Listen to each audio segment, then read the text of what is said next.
নাস্তিকরা যেমন বলছে ঈশ্বর টিশ্বর সব বাজে কথা, বেদান্ত বলছে এইসব নাস্তিক আস্তিক বাজে কথা। নাস্তিক কেউ হতেই পারে না, কোনো না কোনোভাবে তার মধ্যেও খোঁজ চলছে। আমরা স্বরূপত আত্মা, কোন সম্প্রদায় স্বীকার করে কি করে না, বা কোন ব্যক্তি স্বীকার করে কি করে না, তার উপর তো আত্মার অস্তিত্ব নির্ভর করে না। কিন্তু জীব হিসাবে সবাই এক জায়গায় নেই, এক একজনের এক এক রকম স্তর, প্রকাশের তারতম্য রয়েছে। যার মধ্যে অধিক প্রকাশ, যার মধ্যে হৃদয়ের অধিক বিকাশ রয়েছে, তিনি ধার্মিক। সে ঈশ্বর মানুক আর না মানুক, ওই প্রকট আকার যতদিন ধারণ না করছে ততদিন না জানি আরো কতগুলো জন্ম আমাদের যাবে। এবং তারপরে সে গিয়ে অবাক হয়ে দেখলো যে এতদিন যাকে উপরের ডালের পাখি ভাবতাম, বাস্তবে সেটাই আমি। আর এই যে নিচের ডালের পাখি হয়ে যে ফল খেয়ে বেড়াচ্ছিলাম, এটা আমার কল্পনা মাত্র। আজকের বিষয় ধর্ম। এই বিষয়ে কিন্তু নানান জনের নানা মত রয়েছে। আমরা অনেকেই ধর্ম করি, কিন্তু এই ধর্ম বিষয়টা যে কি সেটা এক কথায় আমরা অনেকেই বলতে পারি না। নানান জনের নানা মত রয়েছে। কেউ বলছে মানবিকতাই ধর্ম, কেউ বলছে জীব সেবাই ধর্ম, কেউ বলছে ঈশ্বরের সেবা পূজা করাই ধর্ম, আবার কারুর কাছে ধর্ম নিছকই একটি কুসংস্কার। তাহলে বিজ্ঞানের এই এত দাপটের যুগেও ধর্ম নামক এই কুসংস্কারটাকে এখনো উৎখাত করা গেল না। তো অনেক রকম বিষয় আছে, নানান জনের নানা প্রশ্ন আছে। আমি প্রথমেই বলে রাখি যে এই ভিডিওটি একটু ধৈর্য নিয়ে শুনবেন। আপনাদের যদি কোনো জিজ্ঞাসা থাকে সেটা অবশ্যই কমেন্ট সেকশানে লিখে জানাবেন। প্রয়োজনে সেই প্রশ্নগুলি নিয়ে সেই প্রশ্নের উত্তর দিয়ে আরেকটি ভিডিও আপনাদের সামনে তুলে ধরার চেষ্টা করব। ওই ধৃ ধাতু থেকে এসেছে ধর্ম, ধর্ম মানে ধারণ করা, এরকম কোনো ব্যাকরণের ভাষা নয়, কঠিন কোনো শাস্ত্র বাক্য দিয়ে নয়। আমি খুব সহজ সরলভাবে শাস্ত্রের মর্মার্থ আপনাদের কাছে তুলে ধরার চেষ্টা করব। ধর্ম সম্পর্কে স্বামীজি বলছেন, আমার বিশ্বাস ধর্মচিন্তা মানবের প্রকৃতিগত। উহা আমাদের স্বভাবের সহিত এমন অচ্ছেদ্যভাবে জড়িত যে যতদিন পর্যন্ত না সে তার নিজ দেহমনকে অস্বীকার করতে পারে, যতদিন না সে তার চিন্তা ও জীবনকে ত্যাগ করিতে পারে, ততদিন তাহার পক্ষে ধর্ম ত্যাগ করা অসম্ভব। স্বামীজির এই কথা থেকে বোঝা যাচ্ছে ধর্ম এমন একটা আমাদের চারিত্রিক বৈশিষ্ট্য বা গুণ, যেটা আমরা চাইলেও আমাদের জীবন থেকে ত্যাগ করতে পারবো না। আমরা কি আমাদের এই দেহ মনকে অস্বীকার করতে পারবো? আমরা কি আমাদের চিন্তা শক্তি, এই জীবনকে অস্বীকার করতে পারবো? তেমনি আমরা ধর্মকেও অস্বীকার করতে পারি না, বা চাইলেও ত্যাগ করতে পারি না। ধর্ম আমাদের জীবনের সঙ্গে এমনই ওতপ্রোতভাবে জড়িত, যেটাকে জীবন থেকে আলাদা করা সম্ভব নয়। এই আলোচনার মধ্যেই এই কথাগুলির সত্যতাও আশা করি পরিষ্কার হয়ে যাবে। এই ধর্মকে আমাদের চরিত্রের একটা গুণ বা স্বভাব হিসাবে যদি কল্পনা করি, তাহলে অপরদিকে দেখলে যেমন জল এবং তার সিক্ত করার ক্ষমতা, অগ্নি এবং তার দাহিকা শক্তি, এইগুলো ছাড়া আমরা কিন্তু তাদেরকে কল্পনা করতে পারি না। তাহলে মানুষ বা জীবের ক্ষেত্রে ধর্ম কোথায় আছে? হ্যাঁ, ধর্ম যদি বলেন, আমাদের ধর্ম, জীবের ধর্ম অনন্তকে চাওয়া। আমরা কিন্তু সেই খোঁজ করে যাচ্ছি। যদি বলেন কিভাবে, বেশিরভাগ মানুষই তো ঈশ্বরকে সেভাবে কিছু পূজা অর্চনা করে না। দেখুন, ওইভাবে ভাবলে হবে না। পূজা অর্চনা করাটা একটা বিষয়, কিন্তু পূজা অর্চনা না করলে যে মানুষ থেমে আছে এরকম নয়। সৎচিত আনন্দ, এই যে আনন্দ, এই আনন্দরূপে ঈশ্বরকে ভজনা করছে না এমন ব্যক্তি পৃথিবীতে নেই। যে ব্যক্তি বলছেন যে আমি এখন সুখের আশা ছেড়ে দিয়েছি, সেও কিন্তু সুখেরই খোঁজ করছে। সে ভেবেছে এতদিন শুধু যা চাই সেটা পাই না, দুঃখ পাই বারে বারে, তাই এই দুঃখের হাত থেকে নিস্তার পাওয়ার জন্য তিনি বাসনাকে ত্যাগ করেছেন, সুখের বাসনাকে। তার মানে তিনিও আখেরে খুশি হতে চান। তো এইভাবে আনন্দভাবে ঈশ্বরকে কিন্তু আমরা সবাই উপাসনা করছি। আমাদের খিদে মেটে না, আমরা যত পাই তত চাই। মনে হয় যে এমন কিছু গচ্ছিত করে রেখে যাব যে সারা জীবন যেন আমার কষ্ট না হয়, এমন কিছু অর্থ আমি গচ্ছিত করব শেষ বয়সে যাতে কষ্ট না হয়। এবার কি আছে, আমরা না চিন্তা ভাবনা করতে পারি না যে এখন যেটাকে মনে করছি যে শেষ বয়সে এইভাবে কাজে আসবে, পরবর্তীকালে সেখানে গিয়ে দেখি যে আমার টাকা পয়সা তো রয়েছে, কিন্তু সেটা ভোগ করার সামর্থ্য আমাদের মধ্যে নেই। মরীচিকা সম্পর্কে আমাদের সকলেরই ধারণা আছে। এবার মরীচিকার যে জল, সেই জল পান করতে গেলে আমরা সেখানে জল পাবো না, কারণ ওখানে জল বাস্তবে নেই। কিন্তু আমাদের অজ্ঞতাবশে আমরা যদি মনে করি যে আমি আসতে মনে হয় একটু দেরি করে ফেলেছি, কাল একটা কলসি বা হাঁড়ি এখানে বসিয়ে রেখে যাব, তাহলে জল যাওয়ার আগে আমার হাঁড়ির জলটুকু তো থেকে যাবে। তো এইভাবে আমরা বিভিন্নভাবে বহির্মুখী হয়ে সুখ খোঁজ করতে থাকি বা আনন্দের অন্বেষণ করতে থাকি। এইভাবে চলতে চলতে এই জন্মেই হোক বা কয়েক জন্মে বা বহু জন্মে পরে হলেও আমাদের মনে কিন্তু বৈরাগ্য আসতে বাধ্য। এটা আমাদের স্বভাব।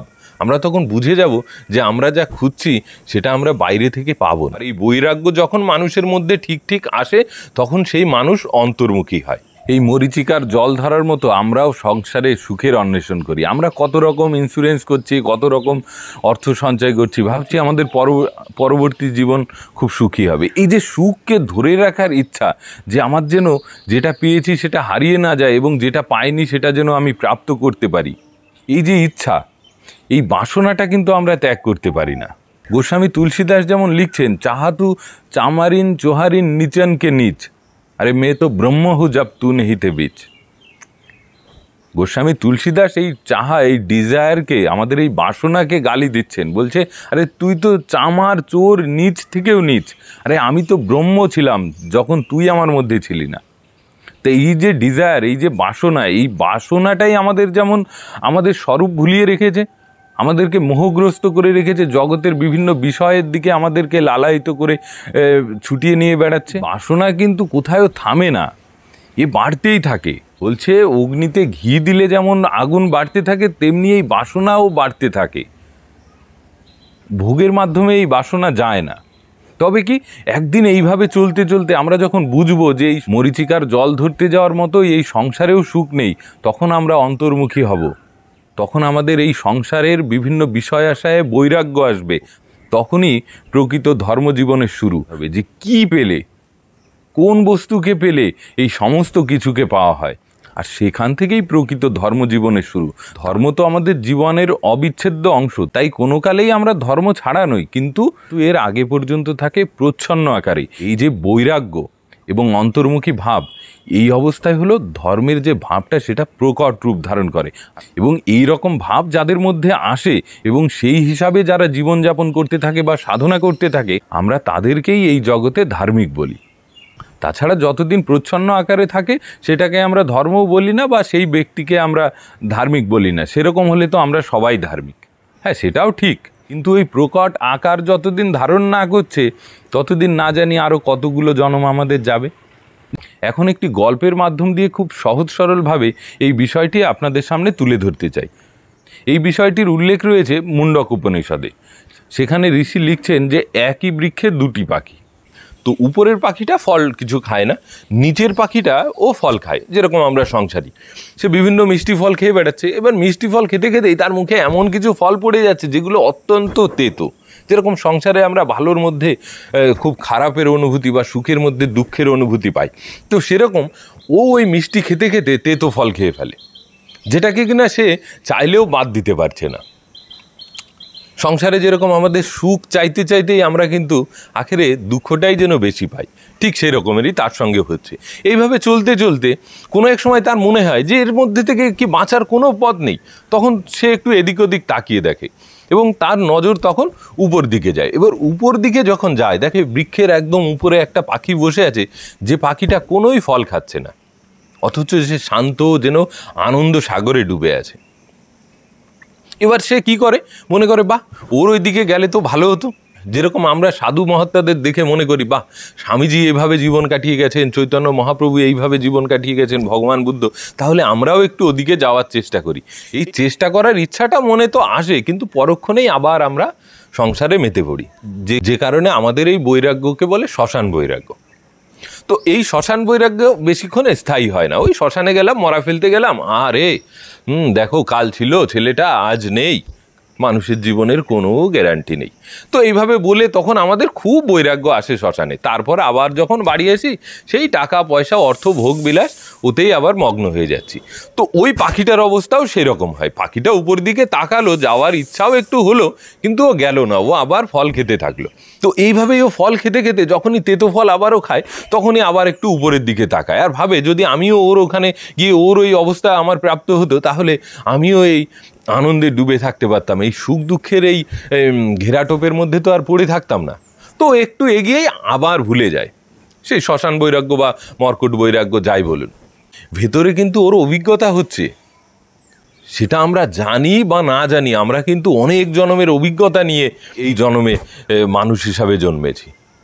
যে কারণে দেখুন না, আমাদের এক একজনের বিচার চিন্তা ভাবনা এক এক ধরনের। সবাই যদি এই জন্মেই শুধু একমাত্র অভিজ্ঞতা নিচ্ছে, তাহলে এত মানুষের মধ্যে বৈচিত্র্য হয়তো হতো না। তো এইভাবে চলতে চলতে ওর মুখে অত্যন্ত তেতো একটা ফল পড়ে যায়। আর তখন ওর সেই পুরনো যে অভিজ্ঞতা, সেই অভিজ্ঞতা বলে ও মনে করে যে বারবার আমি ওদিকে যাওয়ার চেষ্টা করি, কিন্তু আমি প্রতিবারই একটু অগ্রসর হই, তারপরেই আবার এই মিষ্টি ফল পেলেই সব ভুলে যাই, তখন আবার ফল খেতে লাগি। তাহলে আর নয়, এবার আমাকে ওখানে পৌঁছাতেই হবে। ধর্মজীবনে ঠিক ঠিক শুরু করতে যে বৈরাগ্য লাগে, সেই বৈরাগ্য সেই পাখির মধ্যে তখন এলো। বৈরাগ্য এবং ধর্মজীবন এটা প্রচ্ছন্নভাবে কিন্তু প্রথম থেকেই রয়েছে। জাতকের যে গল্প, 500 জন্মের গল্প, তো ভগবান বুদ্ধকে যখন জিজ্ঞাসা করছেন যে আপনার এই আগের জন্মে কি ছিল, প্রত্যেকটাতেই কি অজ্ঞান ছিল? উনি বলছে না, অজ্ঞান নয়, খোঁজ, মানে খোঁজ একটা চালু ছিল। তো যাই হোক, ডিটেলসে আর যাচ্ছি না। তো সেইভাবেই ধর্মজীবন এবং বৈরাগ্য এর প্রসেসটা কিন্তু প্রথম থেকেই চালু, কিন্তু এবার প্রচ্ছন্ন থেকে প্রকট রূপ ধারণ করলো। এই প্রকট রূপ যখন ধারণ করে, এই বৈরাগ্য যখন আসে, তখনই আমরা তাকে ধার্মিক বলি। তখন ওই পাখিটা আপ্রাণভাবে কত দ্রুত ওই পাখিটার কাছে যাওয়া যায়, উপরের ডালের পাখিটার কাছে, সেই চেষ্টা করলো। তখন ওর সামনে মিষ্টি মিষ্টি আরও সুস্বাদু ফল এলো, কিন্তু ও আর সেই ফলে ভুললো না। বললো অনেক হয়েছে, তোমার এই ফলের আশায় আমি বহুবার তোমার স্বাদে আমি ভুলে গেছি, আর আমি আমার লক্ষ্য থেকেই বিচ্যুত হয়ে গেছি, আর নয়। একেই বলে ঠিক ঠিক বৈরাগ্য। এই বৈরাগ্য যখন আসবে, তখন সুন্দরী স্ত্রী বা সুন্দরী মেয়ে, কি টাকা পয়সা, কি ধন দৌলত, কোনো কিছু আর তাকে আটকাতে পারবে না। সে তখন ওই দিকেই যাবে। এবার ওই দিকে যেতে যেতে যেতে যেতে ওই পাখিটাকে দেখছে, এই যে উপরের ডালের পাখি, একে ভাবুন অবতার পুরুষ বা আমাদের বিভিন্ন সিদ্ধ মহাপুরুষগণ, বা আমরা ঈশ্বর বা ভগবান যাই বলি, সেভাবেও বলতে পারেন। যত কাছে যেতে লাগলো, একদম কাছে যখন গেল, যেন যেন এক দিব্য সত্তা যেন তার সমগ্র সত্তাকে রাঙিয়ে দিল। এবং তারপরে সে গিয়ে অবাক হয়ে দেখলো যে এতদিন যাকে উপরের ডালের পাখি ভাবতাম, বাস্তবে সেটাই আমি। আর এই যে নিচের ডালের পাখি হয়ে যে ফল খেয়ে বেড়াচ্ছিলাম, এটা আমার কল্পনা মাত্র। তাই তো আমাদের শাস্ত্র বলছেন, আমাদের এই বর্তমান পরিস্থিতির জন্য দায়ী হচ্ছে আমাদের অজ্ঞানতা। ধরুন সম্রাট অশোক, সমগ্র ভারতবর্ষের সম্রাট, তিনি মাথায় আঘাত লেগে ভুলেই গেছেন যে উনি সম্রাট অশোক বা এই সমগ্র ভারতবর্ষ ওনার। উনি তখন অন্যভাবে জীবনযাপন করছেন। এবার অন্যভাবে জীবনযাপন করতে গিয়ে উনি তখন একটা অন্য সত্তা নিজেকে ভেবে নিয়েছেন। উনি যে সম্রাট অশোক ভুলেই গেছেন। তখন ভাবছে যে এই যদি এখানে 2-3 কাঠা জমি আমি কিছু করে কিনতে পারি, তাহলে এই জায়গায় একটা বাড়ি করে মোটামুটি থাকা যাবে। তো উনি ভুলেই গেছেন যে এই 2 কাঠা 3 কাঠা জমি তো নয়, এই সমগ্র ভারতবর্ষেরই সম্রাট উনি ভুলে গেছেন। তো আমাদের অবস্থাটা ঠিক সেই রকম। আমরা ভুলে গেছি যে আমরা আত্মা। আমরা নিজেদেরকে দেহ সর্বস্ব কল্পনা করেই এই অবস্থা। না, কোনো কর্মের দ্বারা ঈশ্বর প্রাপ্তি বা আত্ম উপলব্ধি হয় না, কিন্তু আমাদের এই অজ্ঞানকে হাঁটানোর জন্য যে জিনিস করতে হবে, সেটাই হচ্ছে সাধনা। এই যে অনন্তকে চাওয়া, এটাই হচ্ছে ধর্ম। আর এটা আপনি আমি না চেয়ে থাকতে পারবো না। আমরা নিজেদেরকে নিকৃষ্ট, অধম, পতিত যাই ভাবি না কেন, জীব হিসাবে আমরা যাই হই না কেন, স্বরূপত কিন্তু আমরা আত্মা, অর্থাৎ ভগবানের সনাতন অংশ। তাই আমরা যেহেতু স্বরূপত অনন্ত, তাই আমাদের খিদেও অনন্ত, তাই খাবারটাও অনন্ত হতে হবে। তাই আমরা যখন নিজে নিজেকে খাবো, সেই দিনই আমাদের এই স্বাদ মিটবে। আর এই স্বাদ না মেটা পর্যন্ত কেউ থামবে না। তার মানে আমরা জেনে না জেনে এই প্রসেসে আছি। কেউ একদম নিচের থেকে সেই উপরের পাখিকে দেখতে পাচ্ছে না, সে সংসারেই ব্যস্ত আছে। আবার কেউ আছে নাস্তিক। নাস্তিক বলছে এসব ঈশ্বর বিশ্বাস সব বাজে কথা। নাস্তিকরা যেমন বলছে ঈশ্বর টিশ্বর সব বাজে কথা, বেদান্ত বলছে এইসব নাস্তিক আস্তিক বাজে কথা।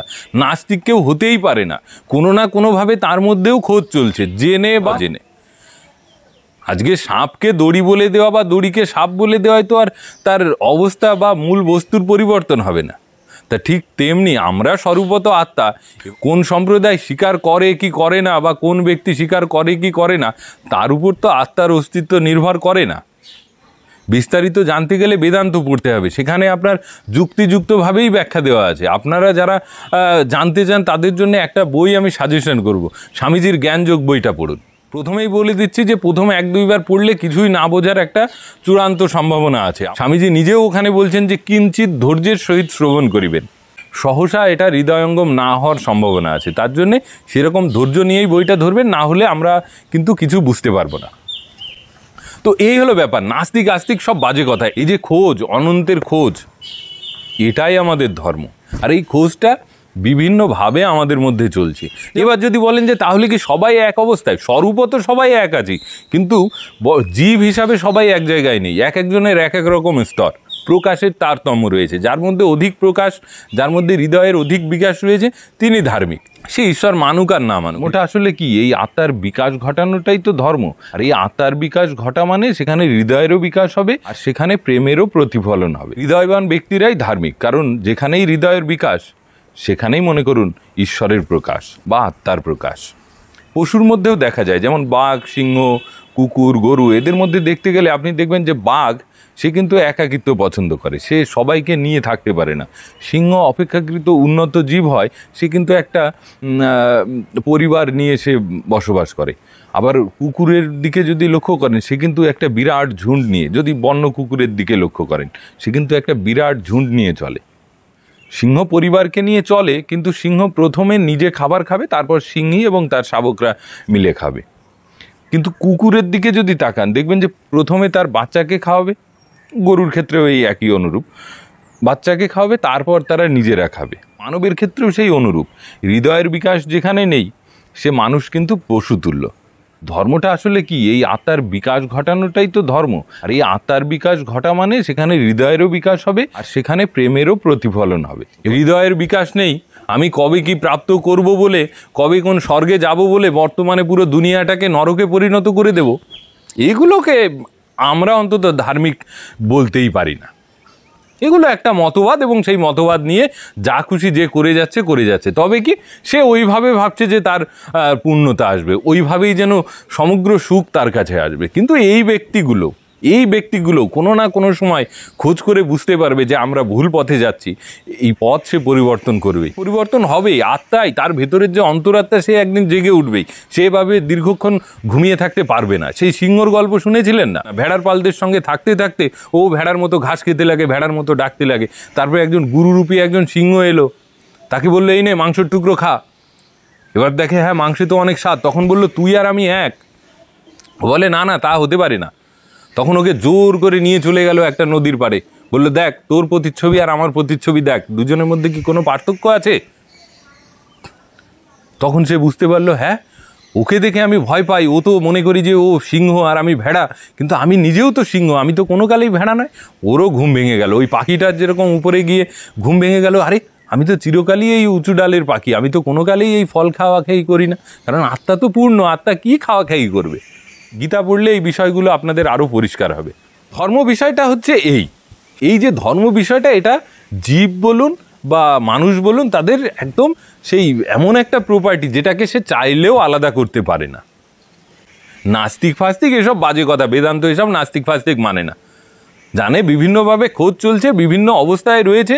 ওই যে কারখানায় জামা তৈরির বিভিন্ন স্টেজের উদাহরণটা দিলাম, তো নাস্তিক হলো ওরই মাঝখানে কোনো একটা অবস্থা মাত্র, ও সাময়িক, তারপরে আবার খোঁজ চলবে, আবার সে আগে সামনের দিকে এগোবে, এটাই নিয়ম। তাহলে কেউ কেউ আবার বলতে পারে যে তাহলে ধার্মিক অধার্মিক যা খুশি তো হতেই পারি। আগুনের যেমন দাহিকা শক্তি, জলের সিক্ত করার ক্ষমতা, এগুলো যেমন তার নিজের প্রপার্টি, তো ধার্মিক হওয়াও তো আমাদের নিজস্ব প্রপার্টি। তাহলে আমরা আবার ধার্মিক হওয়ার জন্য এত চেষ্টা করব কেন? আমরা নিজেরা যেমন খুশি তেমন জীবন কাটাবো, যেমন খুশি চলা। তার মানে আপনি পরিষ্কার কথায় বলতে গেলে লীলা করতে চাইছেন। লীলা তো ওই যে গানে শুনেননি, কৃষ্ণ করলে লীলা আমরা করলে বিলা। তো জানি না ওরা কি সেন্সে কথাগুলো বলেছে, কিন্তু কথাটা কিন্তু সত্যি। কৃষ্ণ যেটা করেছে সেটা লীলা, কিন্তু আপনি আমি করতে গেলে কিন্তু ওই বিলা হয়ে যাব। কারণ কি, এখানেই আমাদের বোঝার ভুল। আর এই বোঝার ভুলের কারণেই আত্মতত্ত্ব শ্রবণের অধিকারী কিন্তু সবাইকে বলা হয়নি। এই আত্মতত্ত্ব শ্রবণের আগে গুরু তার শিষ্যকে যাচাই করে নিতেন। যদি শিষ্যের মধ্যে সেই গুণাবলী দেখতেন, তবেই তাকে আত্মতত্ত্বের জ্ঞান দিতেন। যেমন গীতা, এটাও কিন্তু সবার জন্যে নয়। গীতাতে ভগবান শ্রীকৃষ্ণ অর্জুনকে বলছে যে এটা একটি গুহ্য তত্ত্ব। গুহ্য মানে গোপনীয় তত্ত্ব, এটা সবার শ্রবণের জন্যে নয়, যেটা আমি তোমাকে বলছি। তার মানে এইভাবে হয় না, অধিকারী ছাড়া শাস্ত্রের মর্মার্থ বোঝা যায় না। এইখানেই ভুলগুলো হয় আমাদের, মারাত্মক ভুল। যতদিন আমরা আত্ম উপলব্ধি না করছি, আমি নিজেকে কল্লোল বলে ভাবছি, নিজেকে জীব বলে ভাবছি, ততদিন এই জীব হিসাবে যে কর্ম আমি করছি তার প্রভাব আমার উপর আসবে। শুভ কর্মে শুভ, মন্দে মন্দ ফল, এ নিয়ম রোধে নাহি কারো বল। আমার শুভ কর্মের ফল যেমন আসবে, অশুভও আসবে। তো সেই অশুভটা নেওয়ার জন্য যদি প্রস্তুত থাকেন, আপনি যেমন খুশি চলুন না, যা খুশি করুন, সেই পরিণতি কিন্তু আপনাকেই ভোগ করতে হবে। আগে আত্ম উপলব্ধি করে নিতে হবে কি করে এই মায়াকে অতিক্রম করা যায়। মায়ার যিনি অধীনে তিনি হলো জীব, মায়ার অধীনে আমরা হলো জীব, আর যিনি মায়াকে অতিক্রম করে গেছেন তিনি তো মহেশ্বর। আগে সেই অবস্থা প্রাপ্ত করে তবে না এসব নিয়ে ভাবতে হবে। আশা করি এই ছোট্ট ভিডিওর মাধ্যমে ধর্ম সম্পর্কে সামান্য হলেও সঠিক তথ্য আপনাদের সামনে তুলে ধরতে পারলাম। যদি একটা মানুষেরও ধর্ম সম্পর্কে ধারণা কিছুটা পরিষ্কার হয়, তো সেটাও আমাদের কাছে একটা বড় সফলতা। ভিডিওটি যদি ভালো লাগে অবশ্যই আপনারা ভিডিওটিকে লাইক করবেন এবং কমেন্ট সেকশানে আপনাদের সুচিন্তিত মন্তব্য অবশ্যই লিখে জানাবেন, এবং আমাদের চ্যানেলটিকে অবশ্যই সাবস্ক্রাইব করে আমাদের সঙ্গে যুক্ত থাকবেন। আরেকটি কথা, ভালো লাগলে শেয়ার করতে কিন্তু ভুলবেন না। নমস্কার। ধরুন জামা তৈরির কারখানায় যদি আপনি যান, বা ট্রাউজার তৈরির কারখানায়, সেখানে প্রথমে এক জায়গায় কাটিং হচ্ছে, পরে আরেকটা জায়গায় যাচ্ছে, সেখানে আর একটা কাটিং হচ্ছে, বা সেখানে কোনো রকম অন্যরকম সেলাই করে দিয়ে সে নেক্সট লেভেলে পাঠিয়ে দিচ্ছে। এইভাবে যেতে যেতে 4-5টা লেভেল পরে গিয়ে কিন্তু সেই ট্রাউজার বলুন বা শার্ট বলুন সেটা তৈরি হচ্ছে। কিন্তু তার আগের 1-2 স্টেজেও সেটা তৈরি হওয়ার প্রসেসই ছিল, কিন্তু সেখানে দেখে আমাদের মনে হয় এ আবার কী ধরনের প্যান্ট হতে পারে, বা এ আবার কী ধরনের শার্ট হতে পারে। সেটা কিন্তু ওই শার্ট বা ট্রাউজার তৈরির প্রসেসেই ছিল, কিন্তু সেই অবস্থাতে বোঝা যায় না। এই শার্ট তৈরির মতো জীবেরও আত্মার বিকাশ হতে হতে যখন অগ্রগতি হতে থাকে এবং প্রায় শেষের দিকে চলে আসে, তখনই একমাত্র তাকে ধার্মিক বলে বোঝা যায়। তার আগে এই ধর্মভাবটা প্রচ্ছন্ন আকারে থাকে। এবার লাস্ট স্টেজের দিকে গেলে তখন আমরা মনে করি এই তো ধার্মিক লোক, ইনি দেখো জগতের কোনো কিছুতে ওনার মন নেই, এক ঈশ্বর বই দ্বিতীয় কিছু উনি চেনে না। এত বড় চাকরি করতেন, সেই চাকরিও ছেড়ে দিয়ে এলেন। এই যে ধর্ম, এই ধর্মটা আপনি আমি চেয়েও বাদ দিতে পারবো না।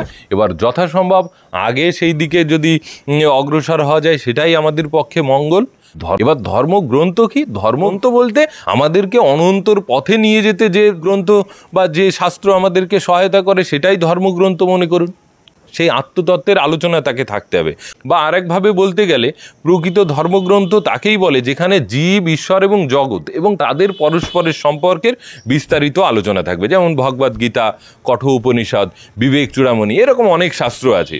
যদি কোনো একটাই শাস্ত্রকে আপনি নিত্য পাঠ করতে চান, তাহলে ভগবদ গীতা পাঠ করতে পারেন, কঠোর উপনিষদ পাঠ করতে পারেন, বিবেক চূড়ামণি পাঠ করতে পারেন। এগুলোর মধ্যে একটা গ্রন্থের মধ্যেই আপনি সমস্ত আলোচনা পেয়ে যাবেন।